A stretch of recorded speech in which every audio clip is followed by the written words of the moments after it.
Como viene sucediendo en los últimos tiempos, la justicia estuvo muy ocupada esta semana. El Ministerio Público presentó pruebas y testigos de cargo en el juicio por el sorteo fraudulento de quinielas del caso Operación 13, un fraude del 1 de mayo del 2021 en la lotería, sacando mañosamente el número 13, que lo juega poca gente, ¿verdad?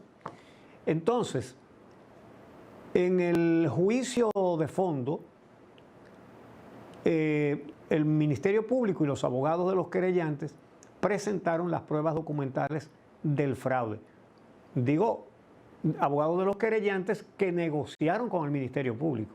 Pero no tengan duda, y la sociedad no tenga duda, de que como en todos los casos el Ministerio Público presentará una acusación fuerte, una acusación blindada, una acusación con todos y cada uno de los elementos de prueba que conducirá a la condena de cada uno de los imputados. Esa audiencia que fue fijada para el 18 de marzo es para verificar si se presentó la acusación o no en los 15 días.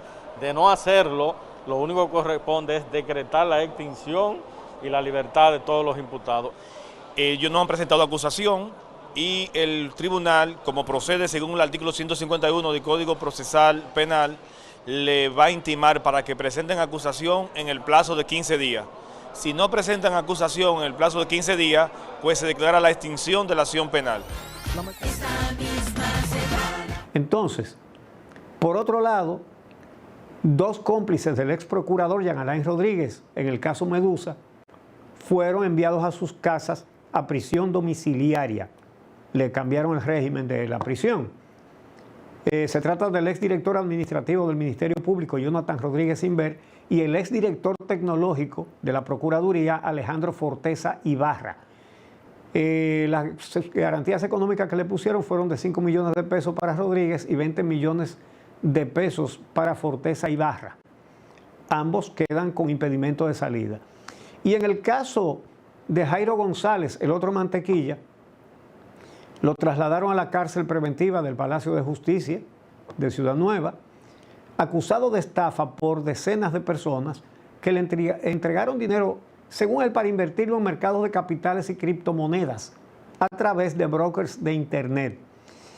El juzgado de primera instancia aplazó para el 23 de febrero el conocimiento de medida de coerción, pero mientras tanto está detenido. Lo acusan más de 140 personas. Veamos lo que dicen estos abogados. Representamos actualmente 32 querellantes. En el día de hoy depositamos un aproximado de 25 querellas. En el día de mañana depositaremos 7 querellas más.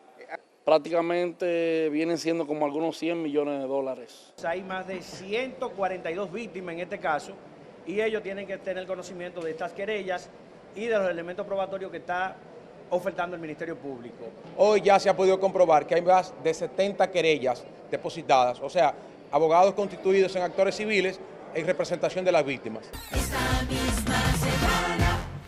Y estoy segura de que vamos a ver más denuncias. Han seguido aumentando las querellas contra Jairo González. Recomiendo que busquen la entrevista que le hizo Nuria Piera antes de que lo apresaran para que ustedes vean de qué trata este expediente. Dice el Ministerio Público que Jairo González estafó a sus clientes con, oigan bien, $950.228 norteamericanos, que equivalen a unos 53 millones de pesos. Además, 40 millones de pesos dominicanos para un total de 94 millones de pesos. Entonces, estamos hablando de estafas hasta ahora de las personas que se han querellado, hasta ahora, de casi 100 millones de pesos. Él le ofrecía a los inversionistas que iban a tener ganancias mensuales entre un 8 y un 20%. Y tú te preguntas, ¿qué banco?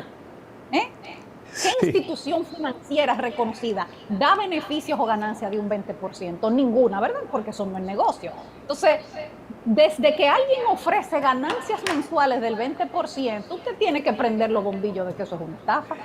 Entonces, Diana, al que le hacen una oferta así, tan apetecible, ¿verdad?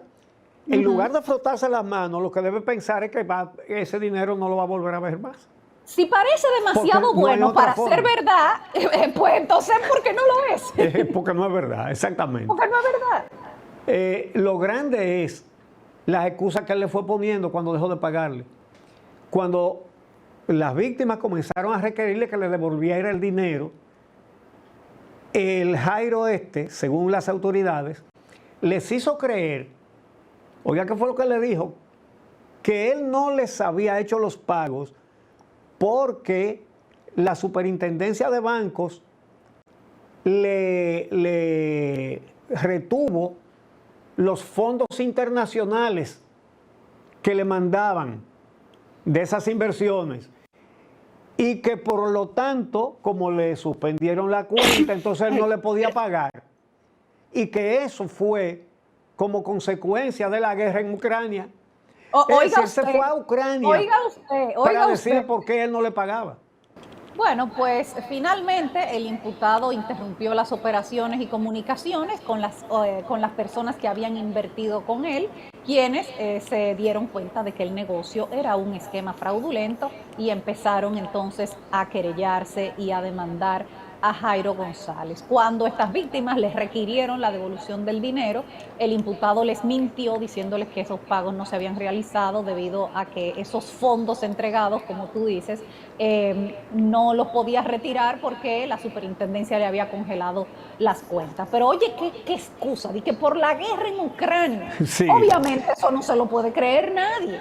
Bueno, por otro lado, y para terminar con la justicia, rápidamente, el Ministerio Público arrestó el martes en La Vega a los propietarios del edificio de multimuebles que colapsó en La Vega, ustedes recuerdan, en enero, con un saldo de una empleada muerta y 3 heridos. Jesús María Sánchez La Antigua y Jorge Alberto Rosario Marte fueron arrestados por orden judicial y la fiscal de La Vega, Auraluz García Martínez, anunció su sometimiento por homicidio involuntario. Solicitó prisión preventiva como medida de coerción y otras medidas también contra la empresa. Esto es importante porque es un precedente. Se comienza ya aquí a ponerle carácter al asunto de la responsabilidad del que hace una construcción sin los procesos debidos de someter planos, de obtener los permisos de la autoridad y todo eso. Mira, déjame decirte que con la tragedia que ocurrió en Turquía y Siria, esta semana ya Turquía ha apresado a más de 50 constructores en su país de edificios que se desplomaron y después que se desplomaron se ha visto que algunos ni columna tenían. Entonces sí, es importante que haya consecuencias porque esa tragedia pudo ser mucho mayor de lo que fue. Pudo ser Así mucho. es. Vamos a hacer una pausa y regresamos entonces con la actividad del Congreso. Muy interesante.